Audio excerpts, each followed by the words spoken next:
This conference will now be recorded. Buenas noches, bienvenidos a la presentación de el trabajo correspondiente a la actividad 2 de la materia Comercio Internacional. El tema que nos corresponde exponer el día de hoy es Aplicación, Distribución Física Internacional y la Productividad. José Luis Pineda, Juan Camilo Gaitán y Adriana Chitiva Jaramillo les damos la bienvenida. Bueno, con respecto al primer punto, entonces podemos decir que la competitividad en Colombia a nivel internacional pues aún es como muy baja la participación que tenemos a nivel mundial. El comercio de bienes y servicios al exterior ha disminuido de un 35.4 a un 34.7, teniendo en cuenta cifras desde el año 98. Esto quiere decir que, pues, aunque se han implementado nuevos tratados de libre comercio y esas acciones deberían subir el valor de las exportaciones de nuestro país, pues no, como que no hemos tenido el punto de quiebre para poder iniciar el alza en estas exportaciones. Todo ello se debe a que los productos que nosotros exportamos siempre son como los que ya conocemos y no hemos ampliado como el campo de acción a otros productos que podrían ser muy valorados a nivel mundial. Los productos que nosotros tenemos como productos de insignia de Colombia es el petróleo, el carbón, el café, entre otros. Dentro de los últimos años se ha venido presentando un incremento del petróleo y esto hace que pues las exportaciones no se vean tan afectadas, pero sí hubo un tiempo en el cual el petróleo, el precio de su barril pues no fue el mejor y esto llevó a que las exportaciones o se estancaran o esas cifras disminuyeran. La falta de incentivos para las empresas exportadoras conlleva obtener los datos que nosotros estamos mencionando en este momento. Pues esto hace que las empresas no traten de ingresar a este mundo de las exportaciones, ya que no tiene como incentivos o valores agregados que puedan pues, darle ganancias tanto a él como al país.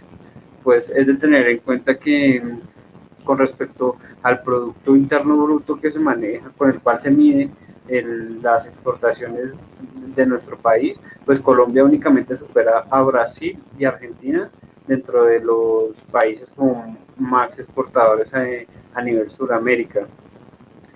Con respecto a la siguiente diapositiva, aquí vamos a ver como una comparación de los últimos meses en los cuales pues podemos ver que los productos que ya mencionamos anteriormente, que el principal exportador es el petróleo y sus derivados, también se encuentra el coque, los desechos metálicos y el ferroníquel. Nosotros comparamos de julio del 2018 a noviembre del 2018 las cifras. Pues como ya habíamos mencionado anteriormente, pues el petróleo es como el producto más representativo entre estas cifras y pues si vemos la gráfica comparativa, pues no ha sufrido como una variancia, sí tuvo una alza hasta septiembre del 2018, pero pues se volvió como a regular y es como una tendencia a mantenerse como constante, no tiene alzas y pues tampoco tiene ninguno de niveles fuertes, se mantiene como constante. El ferro, al igual que el ferroníquel y los desechos metálicos, que son los productos como más importantes al momento de la exportación.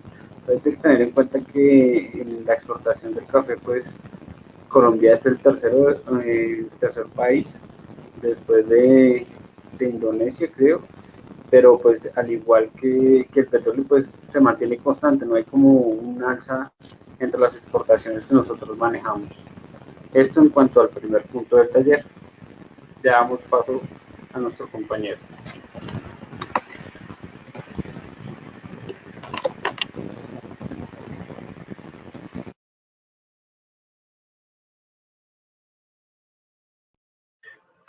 Bueno, en este caso vamos a hablar de la exportación a la Unión Europea y escogimos como país garante de la importación Alemania. En este caso, entonces, escogimos una fruta que sería el banano, que sería un producto de origen vegetal con destino a la Unión Europea. más concretamente Alemania, como le dijimos anteriormente, y para realizar este proceso de exportación es importante tener en cuenta los trámites legales que se corren dentro de la Unión Europea y en particular del país en el que vamos a realizar la exportación. En este caso, el procedimiento empieza desde la naturaleza del operador económico. En este caso, el operador económico es un país externo, un tercero, que sería Colombia en este caso, y teniendo en cuenta esto, tenemos que cumplir unos lineamientos en el caso de los certificados, la documentación necesaria. En este caso podemos hablar de los certificados EORI y ENS, que son informes de cumplimiento de plazos y demás disposiciones legales con respecto a la mercadería que se va a exportar. Otro agente importante es el ENS, que es exclusivo y impera para los agentes externos, en este caso, pues, Colombia, que sería el país exportador, y este lo que hace es la descripción de la carga desde el inicio hasta el destino.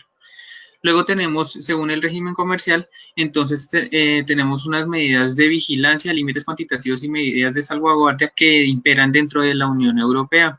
Estas medidas de vigilancia tienen que ver con las regulaciones internas acerca de cumplimiento de estándares, restricciones a las importaciones y licencias de importación. Ellos tienen que vigilar bien esto para que no hayan inconvenientes en el tránsito de la mercancía dentro de toda la Unión Europea. ¿Por qué? Porque una vez ingresa esta mercadería al territorio de la Unión Europea, puede transitar libremente dentro de los países fronterizos sin ninguna restricción. Entonces es algo que ellos tienen como un control exhaustivo. Tienen también los límites cuantitativos a las importaciones que tienen que ver con determinados productos para que no vayan a impactar el comercio interno de cada país. Entonces son límites cuantitativos.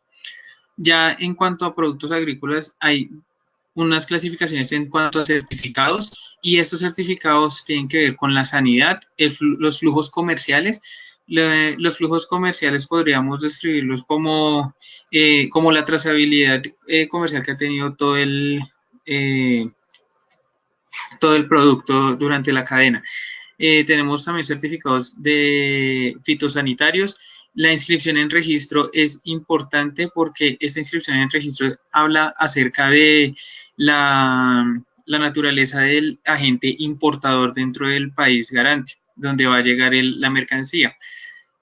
También tenemos dentro de los certificados de sanidad, son muy importantes también los temas de embalaje, control de residuos, seguridad alimentaria, y dentro de seguridad alimentaria está el etiquetado final del producto. De sanidad, el control de residuos se refiere a el control de disposiciones finales de los residuos que tiene cada uno de los productos que se van a importar. En este caso, hablaríamos de las disposiciones finales, digamos, del tema de los bananos y de cómo se debe atacar, digamos, este frente, ¿no? También tenemos el tema de embalaje. El tema de embalaje tiene que venir caracterizado por composición de materiales del embalaje, la protección al medio ambiente, cómo se va a mitigar el impacto al medio ambiente con este tipo de embalaje, la disposición final de ese embalaje, en este caso si son agentes plásticos o si son agentes en madera como los guacales y qué tratamiento se les debe dar, y también el tamaño. Tiene que venir con descripciones del tamaño para que este pueda ser manejable por el importador y pues el distribuidor. En cuanto a la seguridad alimentaria, es ya más enfocado hacia el usuario final. En este caso hablamos del etiquetado del producto. Entonces, si hablamos del etiquetado, entonces tenemos en cuenta que la etiqueta debe ser con características ecológicas, con mediano o bajo impacto dentro de el medio ambiente. También tiene que cumplir unos requisitos de sanidad, entonces tiene que informar las características del producto, sus disposiciones finales, duración y otra información ya más competente, digamos, a nivel de salud. Dentro de la Unión Europea, a pesar de que hay estas disposiciones generales, también hay algo más explícito y es en cuanto a los procedimientos de control que realizan sobre la documentación dentro de Alemania. En Alemania tiene que manejar la documentación en su idioma legal, que sería el alemán, y estos deben mantener información con respecto a el importador, el país exportador, la identificación del producto, el peso. La identificación del producto viene por código. Ese código debe ser igual desde que sale el producto del país exportador hasta la importación. Entonces llevan un control y una trazabilidad con respecto al proceso. Esa trazabilidad viene computarizada y eso no se puede llevar por medios impresos. Ya lo abolieron hace algún tiempo. ¿Por qué? Porque estaban haciendo pues procesos que no correspondían. Entonces, para llevar este procedimiento hay unos programas que vienen interconectados con la red de los países garantes, en este caso. Ahora vamos a hablar acerca de los términos Incoterms. Estos términos son unas reglas de comercio internacional que se rigen bajo la Cámara de Comercio Internacional. Estos nos determinan diferentes factores relacionados al proceso completo de exportación e importación y nos hablan de responsabilidades sobre la mercancía desde que sale de la fábrica hasta cuando llega al punto final donde el importador. Entonces, existen diferentes tipos de responsabilidades y por eso se clasifican. Entonces, podemos hablar en este caso, como para abordar algunos de estos, podemos hablar, el primero es el XW, este tiene una responsabilidad del exportador hasta el embalaje del producto y la disposición dentro de sus instalaciones para que venga el importador, tome este producto y lo lleve a su medio de transporte. Ya no hay más responsabilidades del exportador, sino hasta cuando se dispone finalmente del producto en el almacén o en el sector de salida donde ya en las instalaciones del mismo. Tenemos otro ejemplo, acá según vemos en la gráfica, el CFR. En el CFR, como podemos ver, la documentación la debe manejar el exportador hasta el punto donde la mercancía llega al buque en el puerto del importador. Ahí llega la responsabilidad de documentación. Esto incluye trámites de aduana y otras disposiciones legales, según sea el caso y hacia dónde se dirija la mercancía. También vemos el tema del riesgo. El tema del riesgo es la franja roja y vemos que el riesgo lo asume el exportador hasta el momento en que la mercancía se encuentra en la zona de carga y va a ser ingresada al buque, antes de que éste llegue al buque. Ya cuando ingresa al buque, podemos ver que ya no se corre con ese riesgo. Acá vemos que solo es hasta cuando se va a realizar la carga. Ya ingresado en el buque ya no se tiene responsabilidad y esa responsabilidad es del importador. Luego podemos ver en la franja azul son los costos. Estos costos salen desde el exportador, desde que sale de la fábrica, el transporte hasta el muelle, la carga y el transporte que tiene hasta que llega al puerto del importador y se va a descargar esta mercancía. Todos estos términos tienen diferentes disposiciones en las compañías y son términos para negociar por temas de costos o responsabilidades. Hay veces que las disposiciones de la mercancía la conoce mejor el exportador, entonces el importador quiere tener un menor riesgo, entonces podemos ver términos como el DQ o el DP que cubren hasta la disposición final del importador. Claramente pues son más costosos, entonces ahí es donde entran a negociar las partes.